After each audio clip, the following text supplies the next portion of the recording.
Madam Mayor, I just thought I would mention procedurally the council in a few minutes will consider reintroducing the multifamily overlay ordinance. This concerns the Buckwoods property.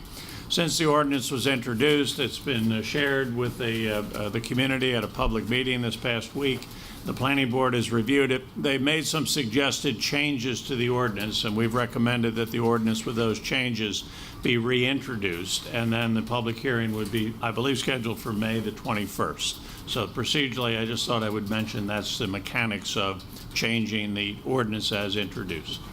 Okay, thank you. There's work to do. And then on a positive note, we are working toward an interlocal agreement with the Middlesex County to do improvements to Woodbridge Avenue from 11th to the border with Edison. So that's something we're really excited about. It's going to help with the main roadway of Woodbridge Avenue to refine that road, but also we will be picking up where our roads connect in, and we're working through the agreement now. So that's something we're very excited about. It's been many conversations in the making to get us to this point, but if you see surveyors out on Woodbridge Avenue with their vests on, that's what they're doing. They're taking the measurements to do the engineering work. Okay, so my name is Joe Bauman. I'm Special Redevelopment Counsel to the Borough of Highland Park. I've served in this capacity for a number of years now, representing first the redevelopment agency and most recently the borough as we undertake our redevelopment projects. Today I'm going to speak about and present on 31 River Road, which is the subject of tonight's agenda. There's two pieces of legislation that the governing body is considering. There's an ordinance that's going to be voted on after this hearing. And then on the consent agenda, there's a resolution that approves our redevelopment agreement. That began that way because as we started this process, we had a number of goals that we wanted to achieve at the direction of the mayor and council. We had about 6 things that we were going to achieve through this process. Number one, the council was adamant that when we get through the end of this process, the ratables from this piece of property will be more than they are today. So we had as one of our main goals to increase the ratables for the benefit of the residents of Highland Park.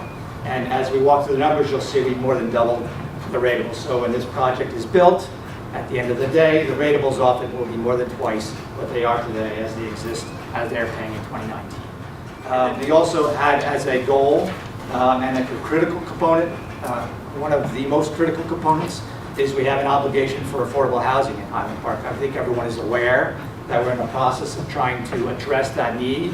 We have a hearing coming up, and we're trying to avoid being in a position where we'll have continued builder remedy lawsuits. This project is a critical component of satisfying that obligation. So among the things that we're going to tackle, that are tackled and addressed in the redevelopment agreement. First, we define the project.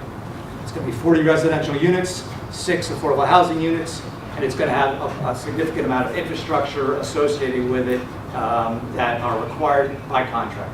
So they couldn't do 42 units, for example. They can't do 5 affordable housing units. They have to do, by contract, what we put into the redevelopment agreement that is also approved by the permitted under the redevelopment plan.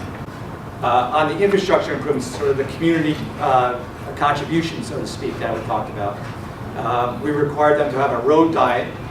I'm reading this because I'm not sure I ever heard of a road diet until now. With a 2-way cycle track at Walter Avenue to help calm traffic and safely connect borough citizens to the trail system, reasonable pedestrian and bicycle infrastructure improvements, at least one electric vehicle charging station. That was an important component because the borough is in the process of developing an ordinance that's going to address that. And we thought, with that expectation, we would put it into this redevelopment agreement, again, expecting the world that we're moving to, which is going to have more electric vehicles. They're required to do sidewalks, kayaks, streetscape, bring the entire frontage, and relocate all their utilities, new utilities underground. Those are all things that we included in the redevelopment. We have encouraged them, and they're supposed to make good faith efforts to develop a shuttle service for this project and to work with some of the other multifamily projects. The goal being to keep vehicles off the road, to make this project more pedestrian friendly, to address sort of the world we are living in now where autos are less desirable and walking biking and ride sharing shuttles. So we couldn't require it, but they do have an obligation to make good faith efforts to pursue that shuttle. Within 30 days of getting all their governmental approvals, they have to apply for the building permits. And within 90 days of receiving the building permits, they have to commence construction. And then they're on a 2-year schedule to complete the construction from beginning to end.